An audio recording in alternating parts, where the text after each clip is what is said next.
I have the privilege to be with Trish from Silver Cricket Tree Farm. And Trish, this is amazing. I mean, I've been here for about 10 minutes right here. You've got a huge fire pit over here. You've got this unbelievable perennial slash rock garden, and the butterflies are just everywhere. Trish, we were talking, and you had a property that you were maintaining, and you said it was in your genes, and you just had to come into here and create this garden, which you have. How did you get into this? It's amazing. It was here. A lot of it was here, but it was all grown over with weeds. So basically I'm going through and I have to restage it.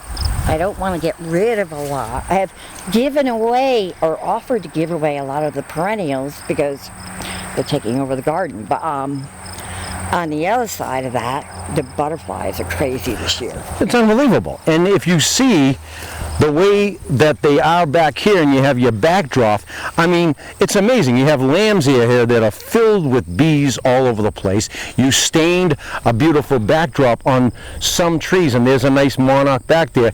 And it's just truly amazing. I mean, the way you have this created. And then the backdrop you have is the panoramic views of the White Mountains. I mean, this is amazing. This must be so exciting to actually just work in this garden and not call it work. Now, I live out here. You can tell by the condition of my house inside. Jason is he built that fire pit with his tractor. He likes to dig up rocks. That is so cool. Now, Jason probably enjoys this fire pit. I mean, we're talking about a fire pit. This is a large fire pit. And look at this. Go through and Jason gets the brush from Christmas trees that have been cut down, trees that have been blown down or whatever. This is where they go, and it's probably once every couple of weeks. And what's so unbelievable and so cool about it is that look at the view. Where am I? Am I in heaven? I mean, this is amazing. Now, this isn't easy to maintain. You said you were out here for almost all day, and it was 100 degrees yesterday out here mowing around the Christmas trees. It's a lot of work. You have to mow just so that he can get out there and do the shading, the shearing, which he does. This is the right time of year. But the trees themselves, you have to get the weeds out from in between them. You have to make sure there's no spider mites. Have you ever seen a spider mite? Yeah, you were telling me that. Spider mites is basically the predator of the tree, right? You got to make sure that you don't have that problem because people pick out their trees. That's right. In advance. They'll come up to, Santa's Village, or they'll come around the whole town, and they'll come out and they'll reach out to you, and they'll actually tag their tree July and August, and you do that for them, right? August to September, yeah. Well, no, we give them tape. It's a Silver Cricket Christmas Tree Farm. They come up here, they pick out a tree, and they put their name on it, and that tree is theirs when they come back in November. Thanksgiving weekend is very busy here. People that come, they fill up their front yard, they come into the backyard, and they park all the way down that road. You haven't even been down there yet, but they do. And the guy with the really big tree has to park down there because every year he's got to get a 25 footer. You were telling me that. So you have some large trees, and those are difficult. I mean, you're talking about a 24-foot tree. How old is that tree, that Christmas tree that's going to be cut down? Oh, goodness. Honestly, it takes 7 years for a tree to become saleable. That's right? Yeah, saleable. I don't know. Those trees have been there a lot longer, and there are certain trees that will grow like that anyway. But the previous owner did what he could. He didn't cut them down. So there's how many huge trees back there? We have no idea. We're going to find out. It looks like rows. And what's cool is the rows and rows of trees there, they lead up to this unbelievable invisible. Look at this. I am in the middle of a Christmas tree farm, beyond my wildest dreams. Look at the backdrop. You can't make this up. I mean, this is amazing. And I'll tell you, Trish is doing an unbelievable job with her husband. we're going to shear up a couple of trees just to make them so they're the perfect Christmas trees. But there's literally hundreds and hundreds of trees. And Trish, most of these are Fraser firs and balsams, and once in a while you'll put a blue spruce in just to kick it? Yes, we have blue spruce here. Yeah, here's one right here. Yeah, he needs to be trimmed. They're due to be fertilized as well. They get some crazy looks, some of these, like the Korean firs. They get some really crazy tops. So we kind of have to pick and choose when he trims them. So would you cut this header off? Would somebody want like more on their topper here, or would you just allow it to go out like this and then they trim it up at home? Well, actually, Jason will probably come by and he'll cut everything and just leave this. So that'd be a topper. Right. It's a young tree. It's probably 4 years old. So would you allow this to be chosen to be picked and cut down, or would you let it grow a little bit, or it just depends? It depends.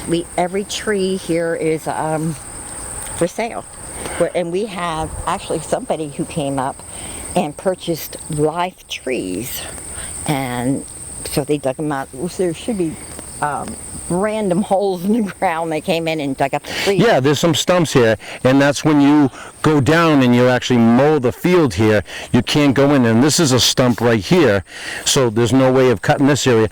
But just look at the body on this. I mean, it's so full. I wouldn't even want to trim this because people are looking for fullness, and the color on this, Howard Rich. I mean, this is an amazing tree. I wouldn't even touch this, but would you leave it alone, or it depends on what people would like? No, Jason will shear it. Yeah. I'll go through and I'll even out. I'll take the bottom boughs out, so it kind of gives it a lift when people see it. But like that tree, some of these trees, whoa. But no, this is a Korean fir, and white it has, bottom. a little silver background, and this is beautiful. This is a nice tree. If you got a nice, good, area where you could actually pop a tree like this, I wouldn't touch this at all. I mean, this is amazing. Could you imagine the backdrop that you have some nice little white lights on it, and how this would reflect this? This is beautiful. I mean, even like this tree here, every single tree is going to make a family happy, and this is the time of year that you're actually making these trees ready to go Thanksgiving into Christmas. And you got medium size, you got small ones. Everyone has their different little tree. Now look at this one. Is it how old is this tree right here? That's probably three, yeah. Maybe 3 years old. And this is normally what people would get. It depends, but they would get something that just have a small area and they only have a corner, but they still want to get a tree. So Jason, this tree looks a little bit kind of crowded, and it should be trimmed. So you would trim something like this, and can you show me exactly how you would trim this tree? Because it needs a good trimming. Sure, she's a little shaggy right now, but they got to be trimmed every year, else they just get away from you. So yeah, it's very simple. It just takes a while to learn how to do it. And you've got to do all these. So I'm going to stand back and I'm going to watch you actually trim up quite a few trees. Okay, so what we want to do is tip these things. You're looking for a triangular shape when you're trimming them. So you don't want to cut off last year's growth. You're just looking to cut basically what's new and keep it in a triangular shape. So when you get near the top, what you need to do is these hand clippers, and you want to start making this nice and tidy, and you'll get all these extra tops which you need to cut off because it looks ridiculous right now. And you just work your way around, and you can use the blade as you need it. And then it doesn't take that long, usually less than a minute, unless it's a really messy tree. And then you're trying to figure out what would make a good top, because this one has about 5. So this one's lopping over. I'm going to get rid of that. There's a couple of good ones, maybe 3. I'm going to get rid of this one. I'm going to leave 2. I'm going to cut one about here, and then I'm going to cut this one a little bit taller in case one breaks off. You'll still have a good top. Get rid of this. Get 2 tops there, and you tune this up so you're trying to always maintain a nice, traditional Christmas tree look, which is, like I said, like a triangle. And I'll go back through, just make sure I didn't miss any while I was focusing on the top.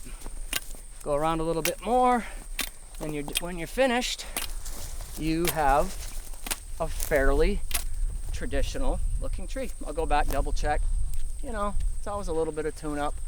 if any of these branches are growing the wrong way, I'll clean them up too, because they're growing in the tree and they look funny. So that is basically what you're gonna do to get a traditional Christmas. Yeah, I'm gonna get rid of might this. need a good trimming too, you're saying, right? Because this is at its point right now. This is also a Scottish, and this would need a nice good trimming. They will fill in Medium. right at the trunk. Yeah, what you want to do with this, you've got a good top here, but all these other ones are almost as tall as the top. So I'm always looking for a bud to trim, but I can't see too many on this. It's not like the Frasers and the balsams, but you always want to try to trim near a bud so it expands better the next year. But I'm going to cut these about maybe a third of the way down, half approximately, and I'm going to just trim them here. And this is going to allow it to start budding out fuller as it gets taller and older. And then the top's looking pretty good. I might just leave that, then I'll just come through and catch these bottom ones. You don't have to take a lot off, it's not a big tree yet, but when they're really young, you're looking at just cutting the tips off, because then it promotes growth the next year. They had babies. So, and what you want is you want more growth, because you're going to have more branches. More That's right. branches are going to be more ornaments and lights. Yep. And the bottom of this, of course, you want to keep not a little bit full, but these are good because, of course, it looks like it's going to hold more presence underneath. Oh yeah, this is going to be a very wide, And isn't strong that what tree. it's all about? Yep. Well, this is a very unique tree, and you're growing more and more every year of the Scottish pines, and they seem to be doing well up here up north. Yeah, diversity is really good with Christmas trees, because if a bug comes in and takes over, the other species may not be vulnerable to that particular type of bug, aphids or spider mites. And so if you have more variety of trees, you're less susceptible to you'll lose less trees basically if that happens. Now, I can't help to notice that there's a big jolly tree back there, and it's a big one. Little tree. And that one there seems to head towards the north, towards the mountains. Now, that one there, someone's going to take that home probably whenever they choose to, right? Yeah. Would that need a trimming soon? Oh, it's going to need all of these. We call these butterballs, because they're Really? just they're so round, and they take an extra minute to trim. I can tell you that. And this one's growing right into a small one because nobody's bought it yet. But every year we got people that look for these, and once you have the right customer, they'll take it. But they take a lot longer to trim. So, Jason, you really have your work cut out. Not only do you have to do this after work, which you work in an office, but you've got to come home and you both got to trim these up ready for people to purchase. This Yep, is amazing. that's So you're right. working. There's no chance at all that you guys go to the gym, do you? This is it, huh? You're looking at it. See what I mean? This But it's- is their gym. It's therapy. It's fun. You get away from your cell phone, get to come up here, you're making something for the kids, Christmas time. They love coming up here. You do this, and it's just nice community business, and people really love coming here. It's so fun for the kids. And the I don't want to give away all of our secrets. Okay. Anyway, but anyway, yeah, these take a bit to trim, and then I have to get longer clippers for the top. I'll come back around later. I'll do as much as I can from, 7 feet down, but after that I got to get a long set of clippers to finish it. Still a nice tree though, just big. Ain't gonna fit in a New York apartment, I'll tell you that. And as you work, look at your painting that you have in the background. Oh, it's I mean, Yeah. the only thing you hear up here is just us talking. You hear nothing up here. And this is just amazing.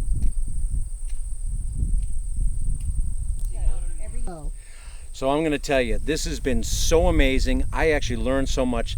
The gardens, the views, Trish, Jason, you've been amazing. I had so much fun. I don't know about you, Chris. I had so much fun. It's almost time for Christmas. It's my best time of the year. I get goosebumps. You can't make it up. I just loved it. It's just so magical. This scene and this tree and this whole area, you can't make it up. It's just so magical.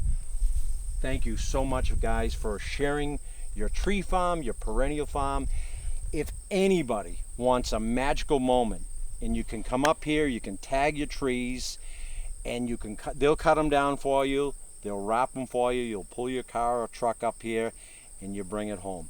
And tell them how they can reach out to you, how they can find your farm, and look it up, and do some business, because this is a magical place. And you know something?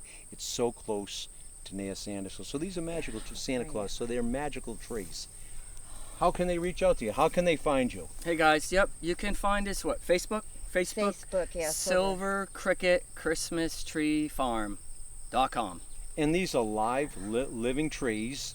So what do? They come up, they tag them. Or they cut their own. Yeah, they'll tag them in advance, and they can come up anytime after they tag them, whenever, and I'll cut them if they need to, or a lot of it's cut your own, which is half the fun for the kids especially. Oh, absolutely. Yeah. I mean, and the thing is, as you can see, there's a lot of space up here. You can't get lost, and the view is amazing. Thanks. And I'm sure in the fall it must be breathtaking. It just adds more color to the painting that I keep saying. Yeah. So the best way to reach you both is on Facebook. Yes. Absolutely. Okay, and once again, it is Silver Cricket Christmas Tree Farm. Thank you so much for letting me enjoy myself in this paradise. Thanks, Jimmy. We use about the word paradise. You guys found paradise, and you know something? Got lucky. This is a place to get lost. It is. Yeah, thanks a lot for coming. Now it's time for me to get lost and dream and sit beside the trees and go, Santa, how many more days are you coming? Thank you so much, guys. Nice to and meet that's you. another show with Around the Garden with Jimmy K. Stay tuned. If you have any ideas or thoughts about the show, reach out to me on Facebook on Around the Garden with Jimmy K. Thank you so much again. As we zoom out to paradise.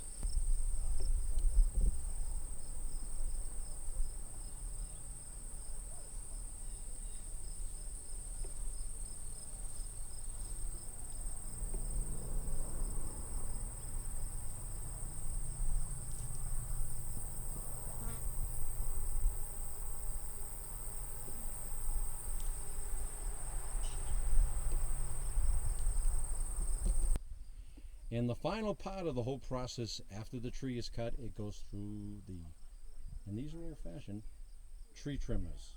And they wrap up the trees.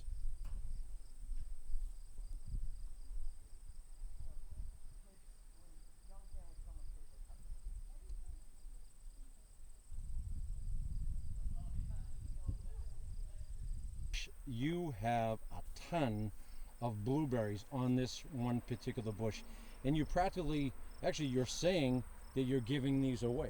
I mean, you're just putting them out front. I mean, there's a tremendous amount of berries, and there's only like 5 or 6 bushes here. And their big ones are down there. But we used to have chickens, and after last summer, I gave them away because I couldn't take care of them. We'll have them again, but chickens love blueberries. They're funny to watch because they jump straight up in the air. They love them. They love them, yeah. Wow. Those are blueberry bushes, and there's only just a handful of them here, and look at the yield on them. What are they, like $9 a pint or something like that? So there's probably several $100s here. I know, I've had more ambition. I suppose I could sell them. Wow, I would. Let's go out front and sell them on the street. So not only do you have a Christmas tree and a farm and also a perennial garden and more work, but no, what do? You got an exercise here.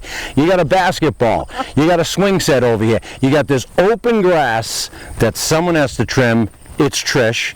And then you got more Christmas trees over here. When do you have the time to go in to the house and do anything in the house? I don't. There's no time. Simple. This is it. Hire a 12-year-old or inherit one and put her to work. But what would you rather? Do it yourself? The outside? Yeah. Oh, absolutely. Nobody really wants to get into it like I do. And Jason, he's got a vision as well. He's the king of rocks. But what brings you into this garden is this creation. I could picture this all be decorated with all kinds of white lights, like I like white lights. And then you got, here he is, bringing into the yard. This is amazing, Trish. So Trish, you have a beautiful flow, and these are pretty much easy to maintain. They're all different types of daylilies, and I love daylilies. I love daylilies and hostas in the garden, but these are pretty much easy to maintain, and every year they just mound and mound and mound, and these got to be thinned out, I'm sure, and you can make several different plants. But you've got daylilies, you've got summer phlox, which are in the middle of the summer, and just how this brings you up into this area which steps up, it's got a beautiful flow. How does this work out for you? Do you do a lot of weeding in this as well too? Yeah, this has actually been my project this year, trying to clean, because there's rocks in these stepping stones that are still not uncovered. They run all the way down there, 3 inches deep some places. Okay. You see where I'm cleaning Yeah. up. And it was a very nicely laid out garden, but because it was allowed to grow in, it's a challenge for sure. Yeah. Now this is a nice, pretty. You got irises right here, and then you have the Asiatic lily that's right here. There's one standing right here that could get staked up, but I mean those multiply too, and that gives you some good color here too.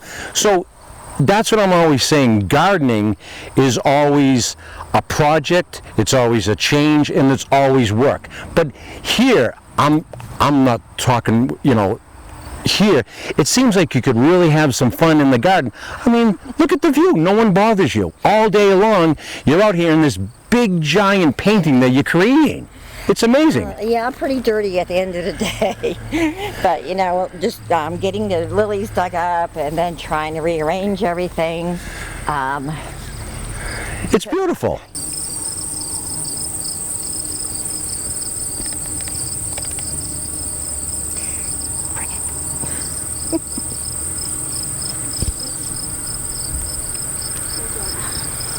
Yeah, if you walk up here.